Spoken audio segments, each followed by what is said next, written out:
Yo, what's up guys, this is Skipperman from Gunpla Studio. Today I have here model kit from Moderoid, which is your Rayearth from Magic Knight Rayearth, one of the best magical mecha anime series during the 90s. Of course, we are batang 90s kasi ito yung mga kinalakihan kong cartoons, and meron pa nga tong kanta ng Tagalog version, yung kami narito, asahan niyong tatanggol, makikipaglaban para sa kapayapaan.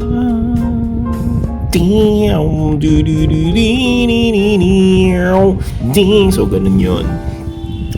So I'm very happy that Moderoid keeps on making model kits that are yung mga mecha animes na hindi naman ginagawa ng Bandai, or hindi naka-franchise si Bandai to create those kits or robots. So Moderoid has that idea, or has that franchise. So Moderoid got our backs for those anime or mecha animes na actually gaganda. Ang dami ng ginawa ng Moderoid na mga mecha models from different mecha animes na talaga namang napapanood ko before, and Bandai has no rights to do those, or meron man sila pero hindi na sila nagre-release or reprint. So let's talk about this. Of course, the Moderoid kit here, or the Rayearth from Moderoid, and it's very nice. It's very cute. Actually, this is 16.5 or 16 centimeters in height. So I'm expecting before that this is about 18 centimeters, but you know, Moderoid produces kit that medyo may pagkapungkok. So they produce non-scale kits, and may pagka high grade-ish yung height nila. So yung iba naman in par with the 1/100 scale kit, and as you know me, I'm a 1/100 scale kit collector, but still this is acceptable already in my collection, this kind of height for kit. And beside, I love this anime. I love this character here from Hikaru Shido, and this is Rayearth. There are two other rune gods, which is Windom and Ceres, but I much prefer Rayearth in my collection because the unique fire effect or flame effect on the back makes this kit somehow stand out in my collection. And the other pros of this kit is it doesn't have stickers except for those silver foil stickers on or underneath the gems, which is nice. It will reflect back the light. Kung matamaan to ng ilaw is magniningning siya. And yung color lang nito is I don't know, in the camera it looks glossy, but in reality this is not glossy. It's a bit pale red. So maganda lang yata yung cellphone ko, yung camera ko. Kaya parang iba yung kulay niya. But the color here is parang ano siya, pale or matted red, something like that. But in camera it appears to be glossy. And the plastic is a bit on a brittle side because this is an early release of Moderoid, so most of their plastics are brittle.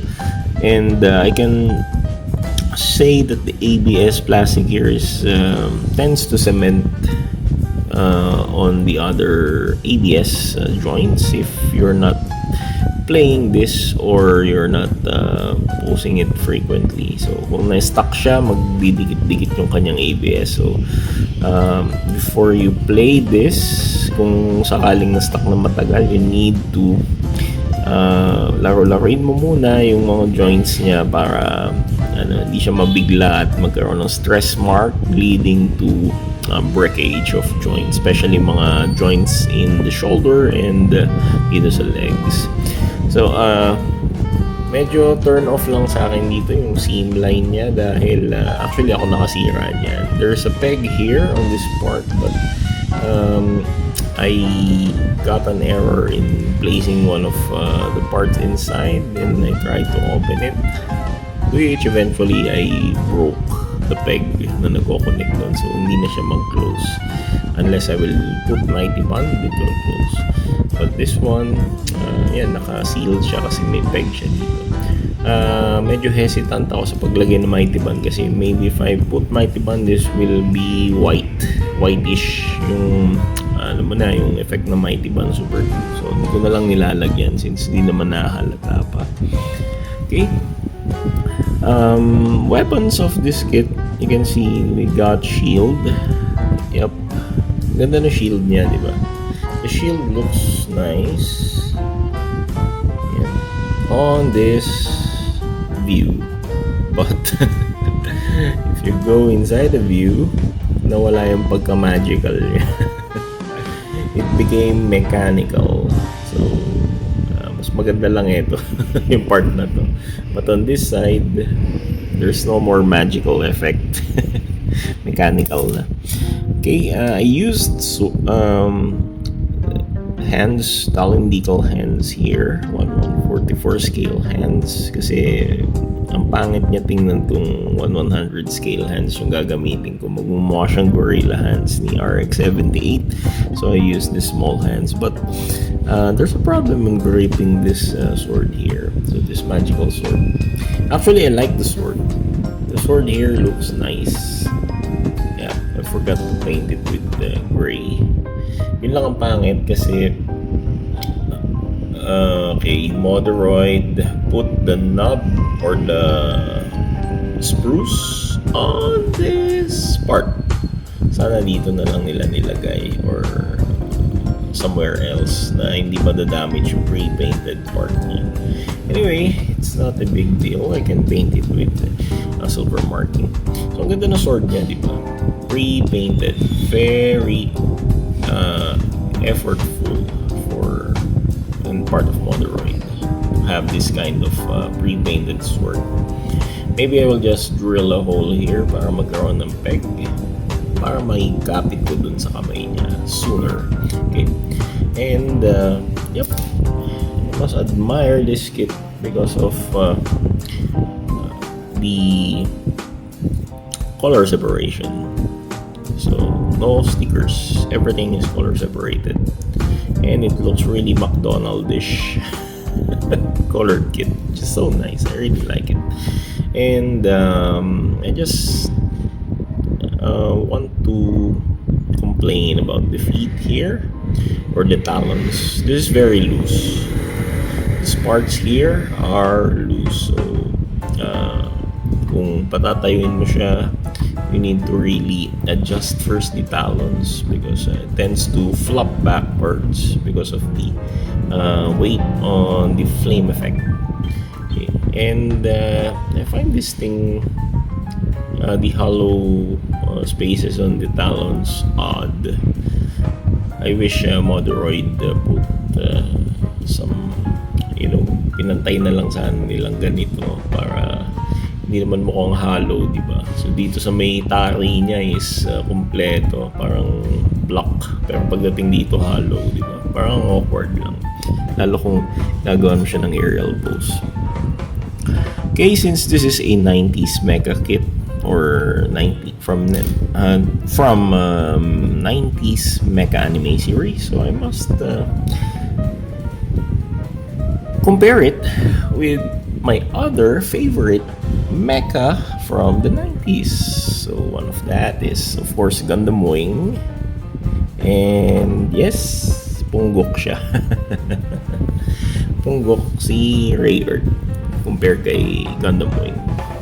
And another favorite Mecha during the 90s, of course, G Gundam. Yeah. So punggok ulit siya. Kasi G Gundam and Gundam Wing is about 17 to 17.5 centimeters, and our friend here is about 16 centimeters based on the statistic or info from Moderoid. But I think this is not 16. So sinabi lang nilang 16 if you include yung parang mohawk niya, pero below that mohawk it's about 15.5 or 15 only, parang ganun. And of course trio ito, my trio favorite mecha. So dapat i-compare natin to kay Gundam X. So still punggok siya compared kay Gundam X. So para sa akin ito yung original or yung favorite kong mecha during the 90s. So my big three here, if I'm going to add one more, ito siya. Siya yung pang fourth ng big three ko na favorite mecha anime.